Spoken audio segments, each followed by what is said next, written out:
Let's get started. What is vitamin D anyway? The compound isn't really a vitamin, but a hormone.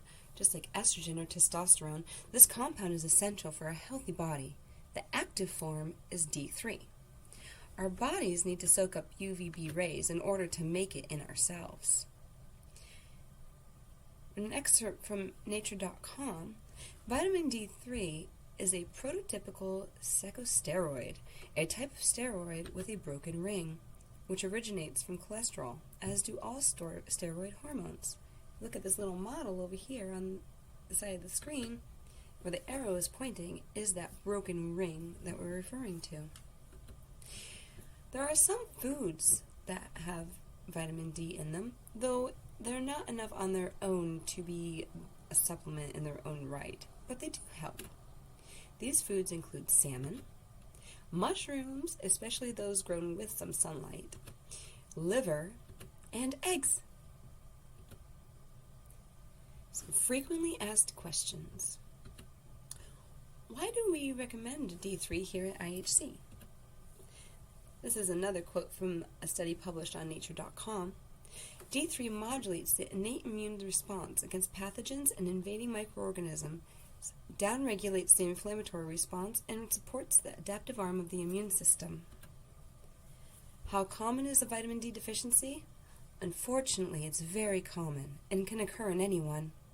Those at highest risk are the elderly, anyone with an intestinal malabsorption problem or taking anticonvulsant medication, anyone who gets little exposure to the sun, and those who have never taken vitamin supplements.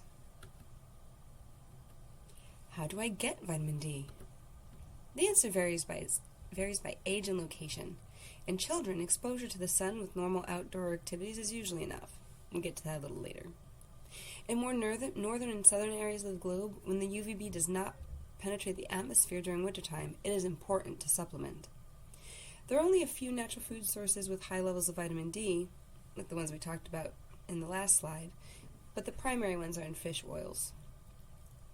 All adults should consider taking a daily multivitamin containing vitamin D throughout the year. How much daily vitamin D is required? The recommended daily intake for vitamin D varies according to age. The National Osteoporosis Foundation recommends 800 to 1,000 international units for adults daily. If you're unsure if you're getting enough, it might be helpful to ask your doctor to get a measure of the level of 25-hydroxyvitamin D in the blood. Many experts agree that the blood level be kept in range of about 30 to 50 nanograms per milliliter and can be supplemented with daily doses meeting or exceeding 5,000 international units daily, depending on the degree of deficiency. What if I don't get enough vitamin D? Oh boy. Not enough vitamin D can impair calcium absorption. That leads to osteoporosis, osteomalacia, rickets, depending on age and the severity of deficiency. It's also possible that a lack of vitamin D can lead to secondary hyperparathyroidism that increases the rate of bone metabolism, causes loss of bone.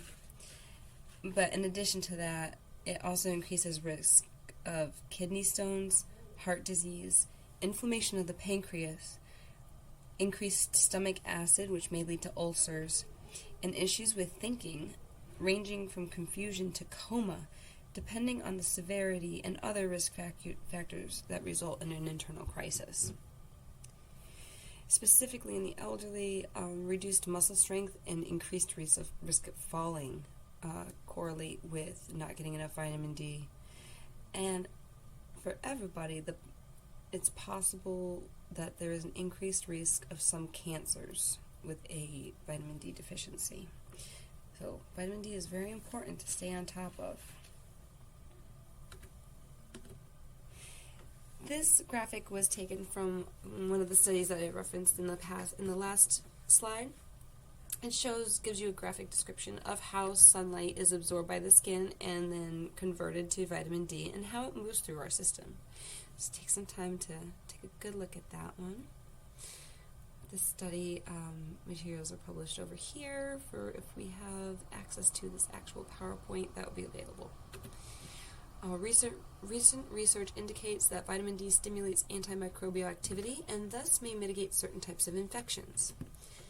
Vitamin D goes beyond the skeleton. There are vitamin D receptors in many organs and tissues, including bones, kidney, skin, pancreas, heart, the immune system, and the liver. Now, I learned that the liver ligands may help with wound healing and chronic liver disease. I didn't know that before. So that was something interesting and new for me. Yay! We learn something new every day. Relationship between cortisol and vitamin D? Well, it's all about metabolism. Cholesterol is a precursor to vitamin D. When the skin is exposed to sunlight, cholesterol is converted into vitamin D. Vitamin D can influence cholesterol metabolism, and studies have shown that vitamin D supplementation may lower total cholesterol, specifically LDL cholesterol, and triglycerides. They can increase the HDL, or good cholesterol. The effects of vitamin D on cholesterol, however, may vary depending on factors such as the individual's vitamin D status, dosage, and other health conditions. As far as deficiency, vitamin D deficiency has been linked to higher levels of total cholesterol, LDL cholesterol, and triglycerides.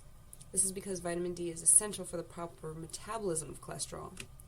Higher levels of cholesterol can destroy the enzyme that converts 7-DHC into cholesterol, which can lead to increased vitamin D production in the skin, and that might lead to risk of skin damage from radiation. Well, that's all I got about vitamin D today, but thank you for listening, and if you want any more information, please feel free to reach out. Never ever hesitate. Years in Health from the team at IHC. Take care.